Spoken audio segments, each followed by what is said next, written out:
Hey guys, it's me, Wild Neptune.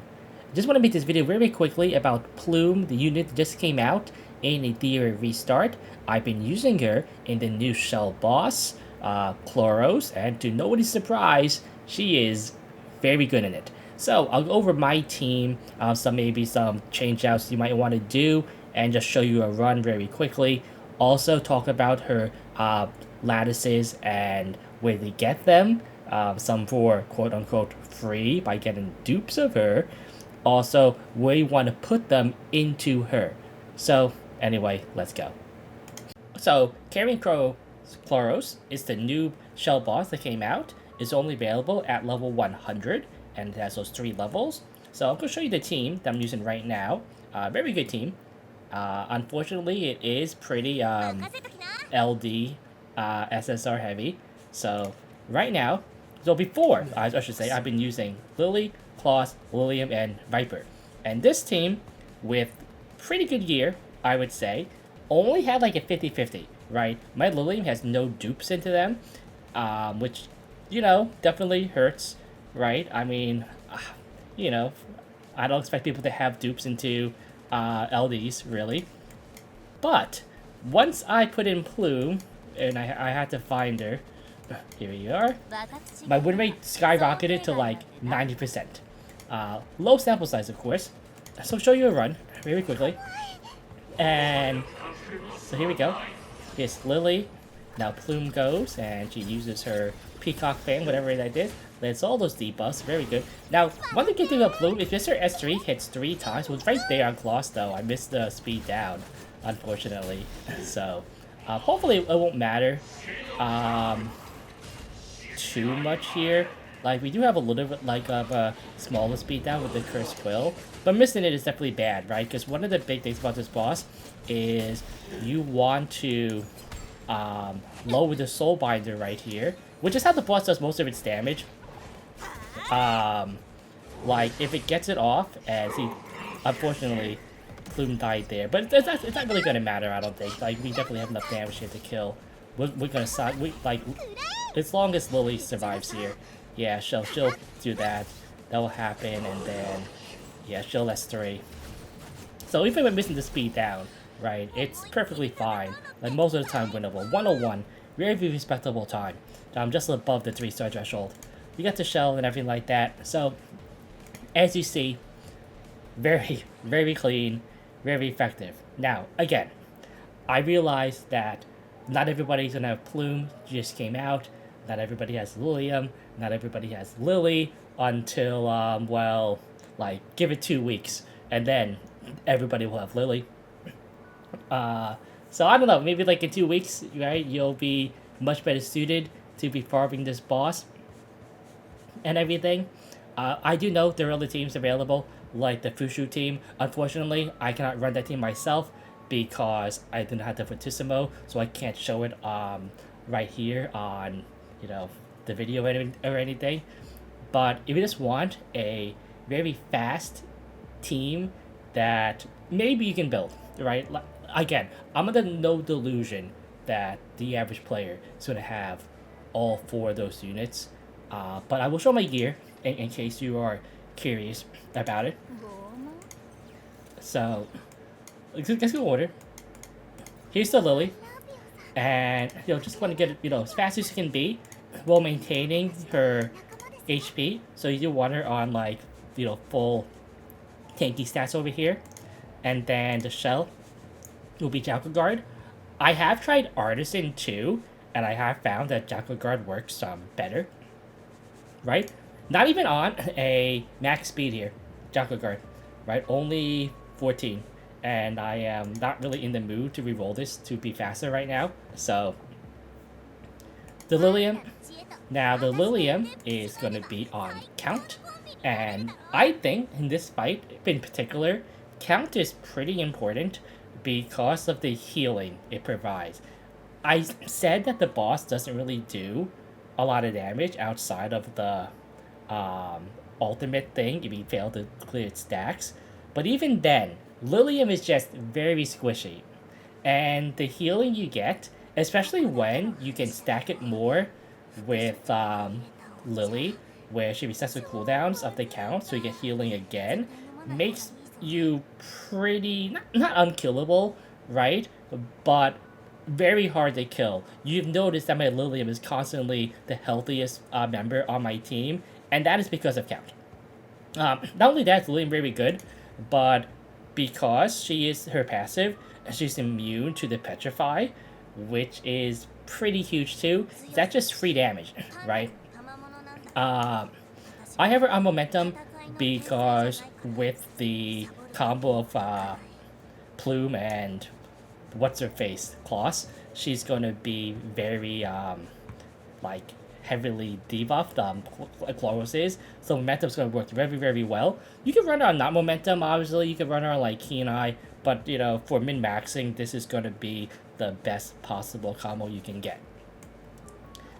Okay, then we have Khloros here, and Khloros will be on Codex. This is because you can want the S3 twice in a row. Now, with Plume, it might not be necessary to have her on Codex, but however, I still think it's beneficial because like the first time, I missed that initial speed down, and so I have another chance to apply it on the second S3 when she goes around the next time. So that's very good. Obviously, you just want to be fast as possible. This is just a bonus, right? They take a little bit less damage. And here are her stats right here. A little bit easier to see. Of course, the Lilium. I will get to show you her stats here. But here are the Lilium stats, as you see them right there. And finally, Plume. So, Plume, of course, just want to be her on her effective accuracy. 200 might be overkill because her S3 hits 3 times.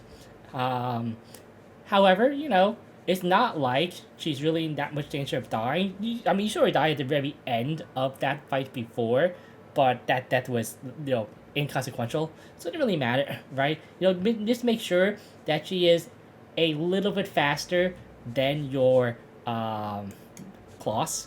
If you run Khloros, you can run other people too. You know, Khloros, like you want to have like full LD, like it's Heinrich, you know, for like another strip, and then I guess you have a little more leeway in your turn ordering, like Dina, I guess, somebody.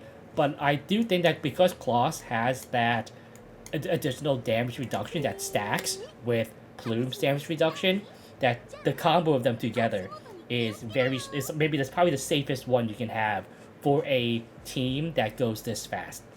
Alright, let's talk about her prowess really quickly. So, I only had 1 lattice when I pulled her, and I have 0 now because I put that 1 into the S3 to get her dispel chance from base 35 to base 45. And the way that effect actually works in the game is that you can have up to double your base chance related to how high above your effect accuracy is to the enemy's effect resistance. Now, at 35% times 2 is 70, and 45 times 2 is 90. Now, she hits 3 times with her S3, which means even at a 70% chance, it's still a pretty high chance she dispels at least 1 buff. But remember, the boss has 2 buffs, and one of them is going to be that invulnerability, or I should say the bulwark buff. And you really want to land those, you know, all the debuffs that she has, like the defense down, the curse quill, and all the other good stuff too. So, 45% chance times 2 to 90, 3 hits, basically almost guaranteed. You strip and you land your other debuffs. Or at least have that big chance to land in them. Remember, because it's every single hit has a chance of doing it. Now, beyond that, I don't know how worthwhile it is to raise the S3 anymore. I do think it is the least important skill out of the 3 of them after you get this 1 here, just for PvE, right? And mathematically, I don't actually know how much better it is. Like, you know, I put it in the calculator, right? And it's something like you gain a pretty small, like 2-3% chance more of dispelling 1 buff, but you know, multiple buffs and landing the other one just for consistency's sake, I think is okay, right? If you're struggling to survive, maybe don't use Khloros. Maybe getting 2 here is okay because the weakness will boost your survivability a little bit. Now let's talk about her other prowesses too, which I will be raising maybe in the future if I get more lattices. So the S1, she's a support character, so her speed is on the S1, and unfortunately, I think you had to raise the S1 second. This is because, see here, the Cursed Quill damage boost and everything, and more speed reduction and stuff like that. Very nice, right? Seems very, very good. But we didn't know her S2, the Cursed Quill, stacking doesn't start 100%. It starts at 60%, and only goes to 100% at max S2. And I think the S2 is the skill you want to level up first, after if you decide to put that one lattice into the S3. Not only does it increase the turn meter, which I think is actually her most broken ability, the fact that she increases the turn meter when enemies go. You also raise her most important stat, which is going to be her effect. Well, I say most important, second most important stat, which is going to be her effect accuracy, and you get the Cursed Quill bonus also. So I do think that you want to do this first for consistency, and then you want to do this for power. Alright, and very quickly, I do want to address this prowess up event, where if you get dupes of her, you can get free lattices. The first was a tier 1, which is very enticing. I honestly kind of wish it wasn't a tier 1, and that it was moved maybe to tier 2. This is because I kind of feel like players will get baited by pulling. Now, the question is, should you pull, try to get a dupe of her to get the lattice? The answer is no, you should not. Pulling a dupe, unless you get literally the dupe, the 10 pull after you get the first one, is not worth it at all.